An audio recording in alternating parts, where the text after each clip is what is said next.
Hey everybody, it's Renee. Today we're going to talk about James chapter 3 verse 6. It says, "And the tongue is a fire, a world of unrighteousness. The tongue is set among our members, staining the whole body, setting on fire the entire course of life, and set on fire by hell." So James continues to use strong language here to show that even though our tongues are small, they can create a lot of chaos. I love the metaphor of the fire he uses. Fire can be both helpful and dangerous, right? Fire is essential for warmth and cooking, but it can also destroy everything if it gets out of control. It's the same with our speech. It can either build up or burn down relationships. James warns that an uncontrolled tongue can spark all sorts of negative emotions and conflicts, creating a world of its own filled with injustice. That idea of defiling in the Greek suggests that careless words can leave lasting marks, not just on us, but on others around us too. This idea combines wisdom from both Hebrew scriptures and Greek philosophy. For instance, Proverbs highlights the dangers of careless speech and emphasizes the importance of self-control. Proverbs 10:19 says, "When words are many, transgression is not lacking." This means that the more we talk, the more likely we are to say something we regret. Ultimately, James 3:6 serves as a wake-up call about how we speak. We need to be mindful, as careless words can have serious effects on ourselves and those around us.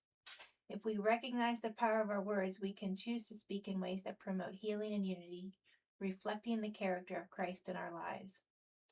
And honestly, the message is pretty straightforward, whether you can relate to the analogy of the horse's bit, the ship's rudder, or a small flame.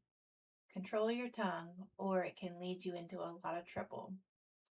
There are other verses that discuss this wisdom of controlling your tongue. Psalm 34:13 says, "Keep your tongue from evil and your lips from speaking deceit." Psalm 37:30, "The mouth of the righteous utters wisdom, and his tongue speaks justice."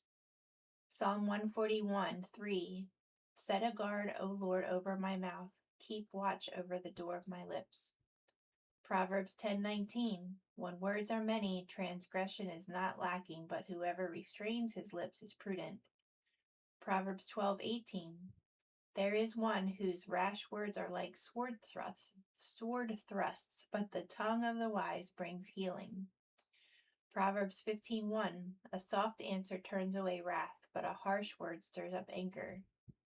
Proverbs 15:4, "A gentle tongue is a tree of life, but perverseness in it breaks the spirit."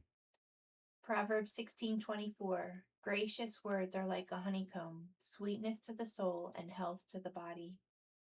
Proverbs 18:21, "Death and life are in the power of the tongue, and those who love it will eat its fruits." Proverbs 21:23, "Whoever keeps his mouth and his tongue keeps himself out of trouble." Proverbs 31:26, "She opens her mouth with wisdom, and the teaching of kindness is on her tongue." Isaiah 54, "The Lord God has given me the tongue of those who are taught, that I may know how to sustain with a word him who is weary. Morning by morning he awakens my ear to hear as those who are taught." Matthew 12, verses 36 and 37, Jesus says, "I tell you, on the day of judgment, people will give an account for every careless word they speak. For by your words you will be justified, and by your words you will be condemned." Ephesians 4:29, "Let no corrupting talk come out of your mouth, but only such as is good for building up, as fits the occasion, that it may give grace to those who hear." Colossians 4:6, "Let your speech always be gracious, seasoned with salt, so that you may know how you ought to answer each person."